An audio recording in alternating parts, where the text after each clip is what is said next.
Hello guys and welcome back to my Minecraft world. Today we're going to be building a map room in a ruined Greek tomb, and we're going to be adding some world building to all the different builds that I've made throughout this series. So there's quite a few things to do, so let's get started. Now first up, we're going to be taking a closer look at the location that I have in mind for the map room. And it's going to be here, right behind our windmill.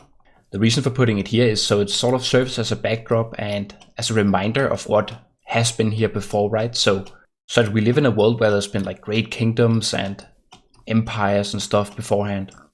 This hill that we have right here is where I'm planning to build the tomb.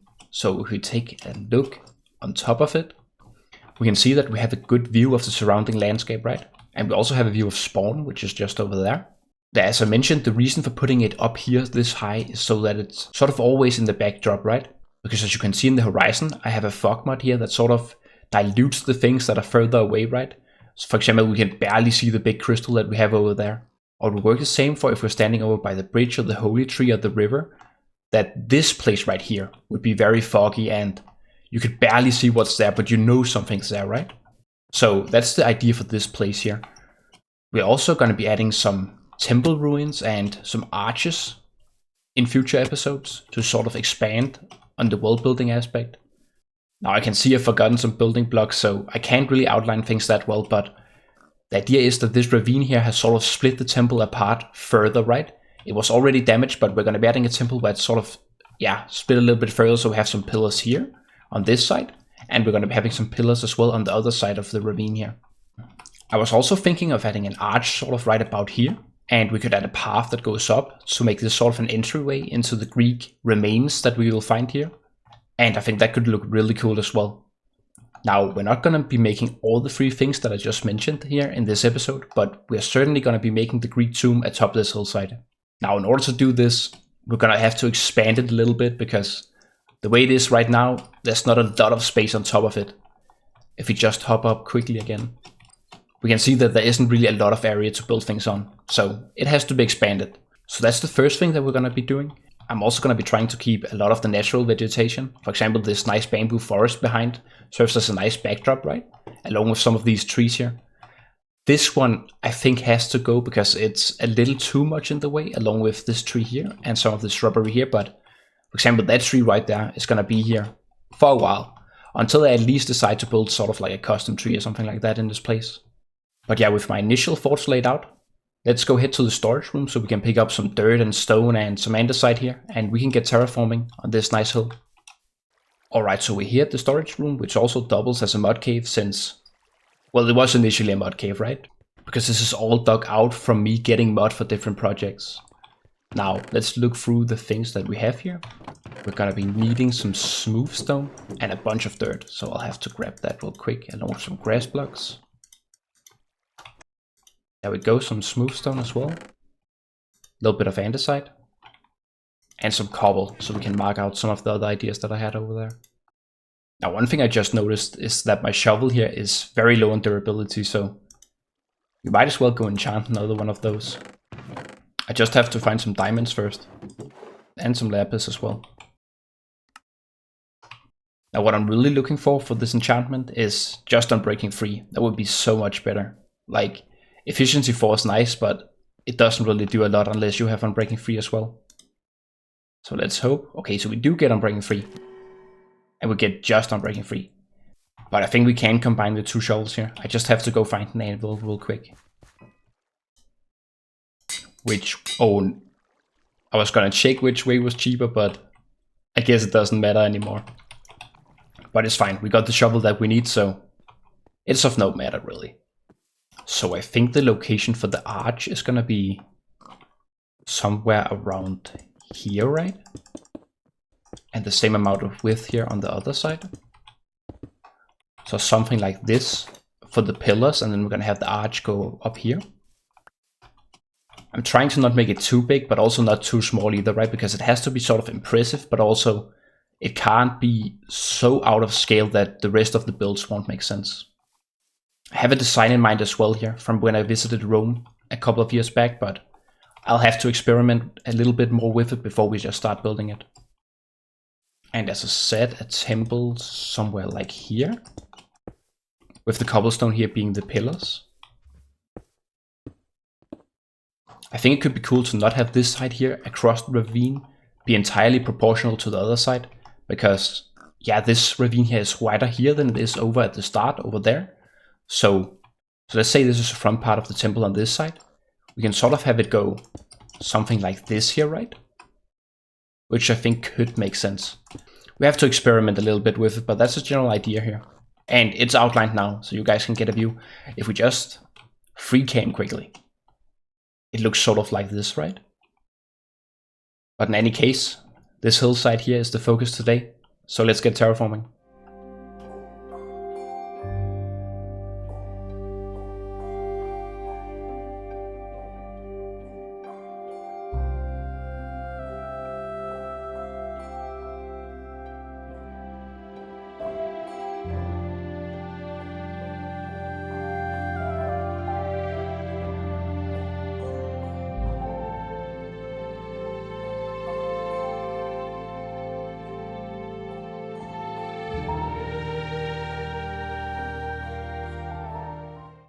Alright, so the hillside is all nice and finished up, and as you can see, we have plenty of space up here now to build the remnants of a Greek tomb.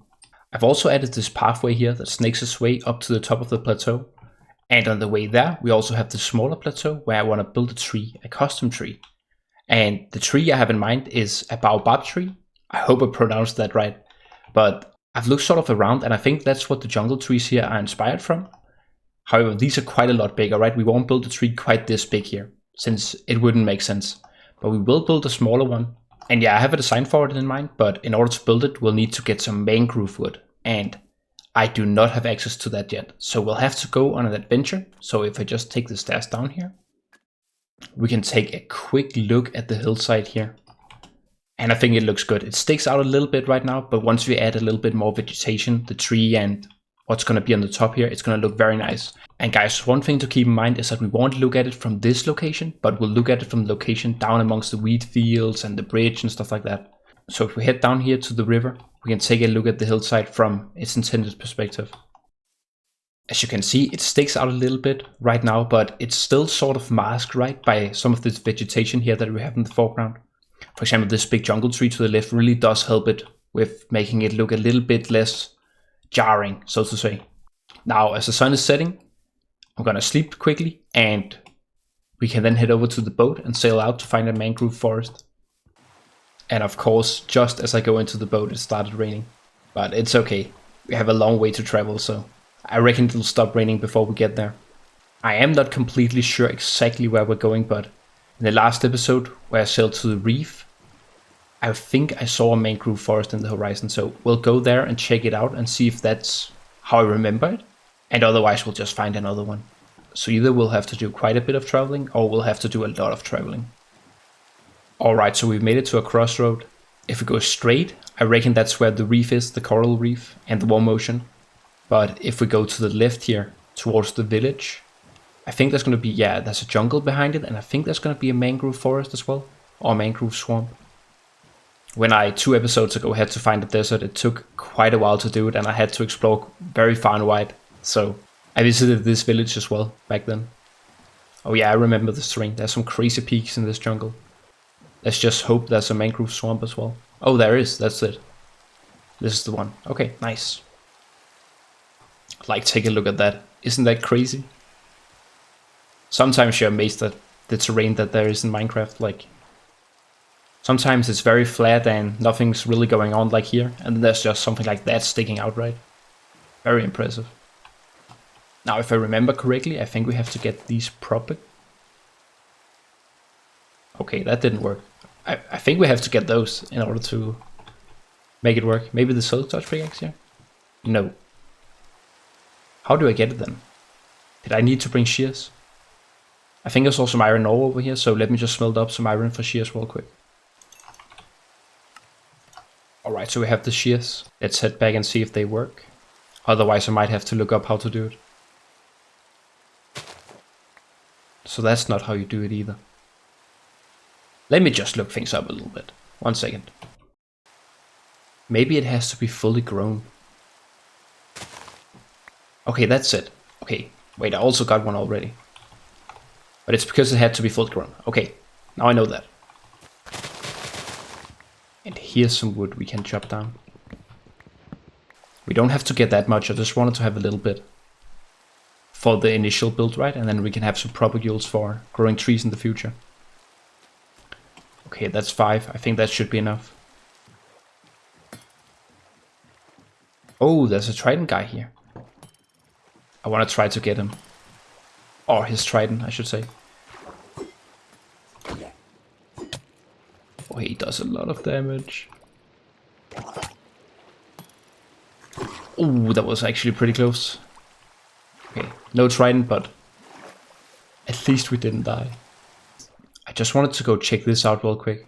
Because I noticed this tree is a little bit weird, right? It's an acacia tree, so it's like a jungle, acacia, and some shattered hills biome. Looks pretty cool. I don't feel like you see this every day. Okay. And that's the broken part of Minecraft terrain, right?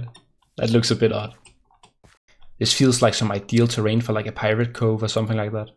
Like a natural harbor, right? And you're hidden by the big mountains and stuff, so the outside world can't quite easily see you. Alright, so here we go. This is the top of the terrain. And I think it looks pretty cool. I feel like this terrain would be ideal to build like a volcano on or something like that, to really embrace like sort of a fantasy pirate vibe, right? It could look really cool. I kind of want to go out on that edge as well. Now, how do I get up there? And then you just have the wide open ocean out here. This is actually a pretty awesome spot, I think. Since we're talking so much about pirate coves, we could go check out that ship over there. Just to see if there's like a treasure we can hunt real quick. Oop. Let's set sail.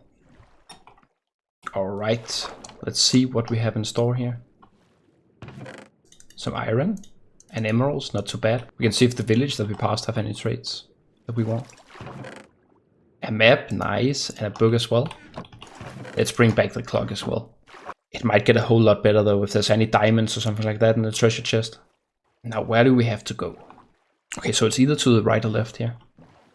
Is there anything behind me? Don't think so. Let's go this way first then. That terrain still looks absolutely gorgeous. I think we sailed the wrong way. Oh, never mind. Okay. I was about to say that it should have shown up by now, our dot here, but I guess it did. We're just barely out of range. Alright, so we're just about here. Is there anything that looks out of place? There's not. Then we just have to start digging. And of course, let's not drown while we're at it. It's quite the ways away from spawn, so we'd be in serious trouble.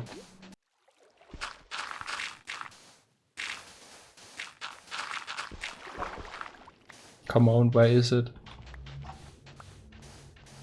There we go.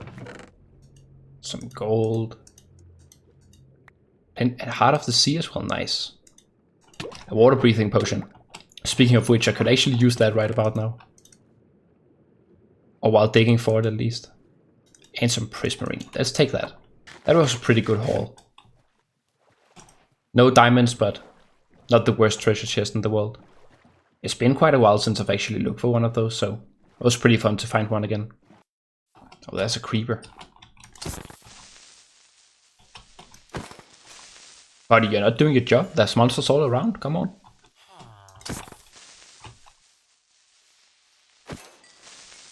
Man, are you sleeping or what? I know it's nighttime, but you're supposed to be on guard duty anyway. What about this fella over here? Rabbit stew. We can buy one of those. Thank you. That's actually pretty good. Is there any other guys here who are interested in selling anything? I guess that's it. You guys don't want the emeralds then? I'll take my business elsewhere. Now that was a pretty fun adventure, and we also got all the things that we wanted. And we got to see a little bit more of the world, so I guess it's time to head back now and continue on. Alright, so we're back, and before we can build the tomb and the tree over by the plateau, I'll have to gather some diorite and some tuff. So I'll go do that, and I'll meet you over there by the plateau in a split second. Alright, so we're here at the plateau, and I've gathered all the materials that I'll need, and I'm really excited to get building and to show you guys the awesome build here that's going to take place on top of this hill.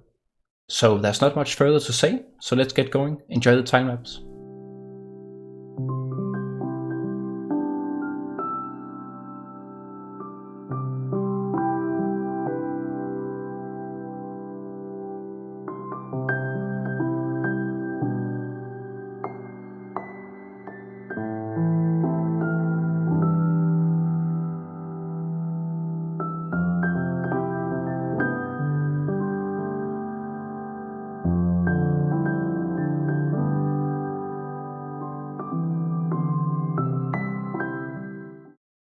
Alright, so the build is complete and it looks real nice here in the morning sun. So let's go take a look at it. The reason we were stood back there at the windmill is because I wanted to give you guys a little bit of a perspective on how the build looks from further away, right? Which is where we're usually going to be viewing it from. Now, one thing you'll notice that I haven't included in the time lapse is I added these small stones here, which are supposed to be like the crumbled pillars that have fallen down and have slightly weathered over time, right? And I've scattered them sort of around the hill here. I was also visited by this guy here, and it was good to have a second opinion about the building matters, right? When things were at a standstill, he provided me a solution. First off is this small baobab tree. I tried to look up a reference image on Google for a small baobab tree, but it's a little bit tricky, right? Because it felt like the tree was very sparse in terms of leaves and branches and stuff like that, right? So I tried to recreate it with a thick base, but it was a little bit tricky. But we've come up here to take a look at the most important part of today's build, and this is it. I think it looks really good, and I think the ruins are very realistic and nice, right? Some standing structures are still there, but most of it has crumbled away due to time, right? This build is heavily inspired by Tholos of Delphi, which is located on the same peninsula as Athens. The reason for choosing that is because I wanted to use a reference image to sort of go off for some realistic ruins, and I think this has turned out great. I've tried to do justice in terms of recreating it, right? But it was a little bit difficult to make it complete one-to-one scale because I've reckoned they use 16 pillars and I have something in the vicinity of 20. So I have a few more, but it had to be, right? Because we're limited by 1 meters here. So I did the best I could. Now we're going to be putting some maps on the ground here. And the reason for doing that is because I wanted to have the feel that an adventurer could come up here, the snake pathway, and yeah, find some hidden knowledge, right? That was previously lost. Some forgotten charts or something like that, that map out the surrounding area here. So while we do that, not only create the maps, but also fill them out, the idea is that we're going to walk around here, our local areas, and talk about some lore ideas that I have planned out. Because I realized in the last episode, I sort of forgot to talk a little bit more about like the holy tree and things like that. So that's the idea. So let's get going. In order to recreate the map area up there, we're going to need a bunch of item frames and about 21 maps as well. So there's quite a few things that we have to chart out today. That also means we're going to be needing a lot of iron and sugarcane and stuff like that. So I hope I have the materials ready. I have some sugarcane here at least, but it might not be enough. We have a bit of iron here. Oh, and we have some raw iron that we can smelt if things turn sour. Okay, that should be enough iron. I reckon that's fine. But I don't think we have enough sugarcane in any case. Let's go check the house. That's the final location where I might have the resources to make it. Okay, we have a ton of sugarcane here, that's nice. And some redstone. Now I won't initiate it yet because we have to do it over by the temple in order to make sure we get that as a center, right? For one of them. Now if I've calculated it correctly, we're gonna need about 160 sugarcane to make the remaining maps. So we'll have to wait just a second for that to grow. Alright, so we have all the sugarcane that we need now. And I gotta be honest, I stood on that bridge and just watched it grow. And it's a bit like watching paint dry. It's very boring. But yeah, it's a good thing you guys didn't have to watch that. We are ready here to create all the compasses that we need. And I do believe we just need another 20 here. And then we can make 20 maps. So now we have all the maps that we need. An additional thing we have to do here is get some item frames, and to do that, we'll need leather. So you guys can get a little bit of food here before the slaughter. There we go. Buddy, you gotta stay in there. I mean, I guess it's fine, whatever. Now I just hope I have some wood somewhere. How many does that make us? 15. Okay, we need 5 more, 6 more. And there we go. Now with item frames and the maps gathered, let's go head up to the ruins here, so we can put down the item frames and get going. Alright, let's put them down like this. That fits nicely. I calculated correctly. I was a little bit concerned that I might have miscalculated, but we're good. Now, one thing I remember that I forgot to talk about is actually the materials and things like that, the idea behind the build, right? So when researching Tholos of Delphi, I found that these pillars specifically were made of marble, right? But we don't really have that type of block in Minecraft. I could have used quartz, and I was considering it, but I felt that it just looked a little bit too clean to be sort of a ruin, right? So I went with diorite because it has that slightly dirty texture that makes it look like it's like been here for a long time, and it's, yeah, been hammered a little bit by the elements, right?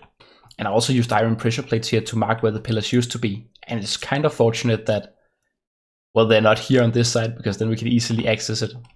So I think that's all that there is to say at this point about the build. Let's open up the first map. Okay, that looks awesome. Let's place it down as well. How do we want to put it? Like this, maybe? Now we just gotta make another 20 maps and fill them out. But I have to bring this map with me because I have to make sure that I've crossed over into the next zone. But first, we gotta sleep. Alright, so we're ready to go, and it's also a pretty good thing that I have a somewhat clean inventory here, because then we can sort of just put the maps like we intend to have them located at top of the ruins. And that way we won't have to like solve the puzzle once we get up there with all the maps filled out. So first, it's through the bamboo jungle here. Oh, I can just hold it in my offhand like this. That's really convenient actually, because like this I can't see anything.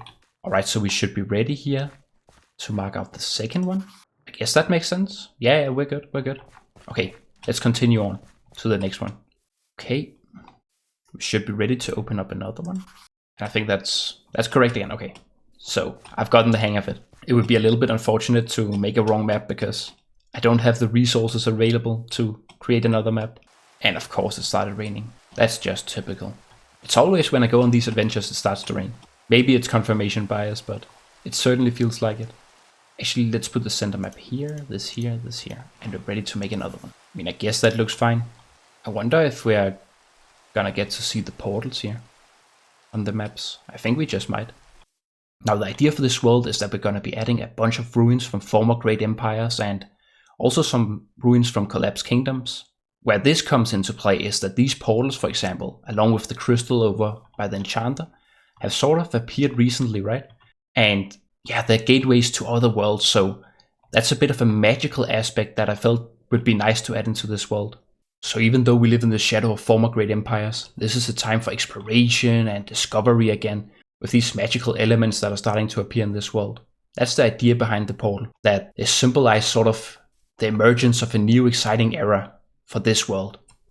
So arriving here at the Holy Tree, this is sort of a remnant of these former empires, right? So this tree and many others like them that we're gonna build around in this world are sort of the only thing that connects us to these ancient empires that used to be, since these former empires worship the continuity that these trees here symbolize. And they did so because by doing that they hoped that their empires could last forever as well. Now these trees are also in decline, and that is symbolized by the arrival of these magical elements here in the world, and also by the lava pool that creates instability in the ground underneath all that we are standing on here. And again, this is all just to show that great new opportunities are arising here with the emergence of these elements into the world. Alright, so we're looking at the 10th map, which depicts the crystal, from which we are harnessing its power in order to funnel it down into the enchanting setup, which we are using to enchant our tools. And this is another example of us utilizing the power that it brings to the world in order to further improve our equipment and thereby also our surroundings. Sort of to usher in a new era of technology which is based on the magic that has arrived. It would be interesting at some point to add some drawbacks as well to the lore. For example, that maybe our equipment becomes corrupted or something like that, but that's a discussion for another time. Alright, so there hasn't really been too much to show lately, but this is the final map. And it's all filled in now. And as you can see, we have a bunch of maps in the inventory here. So let's head back up to the ruins and place down all the maps. Alright, so we've made it back up. And now we just gotta place them down in the right order here. I have sort of kept track here while running around, so it shouldn't be too much of a hassle. So this one here, this here. See, it makes sense. I got it under control.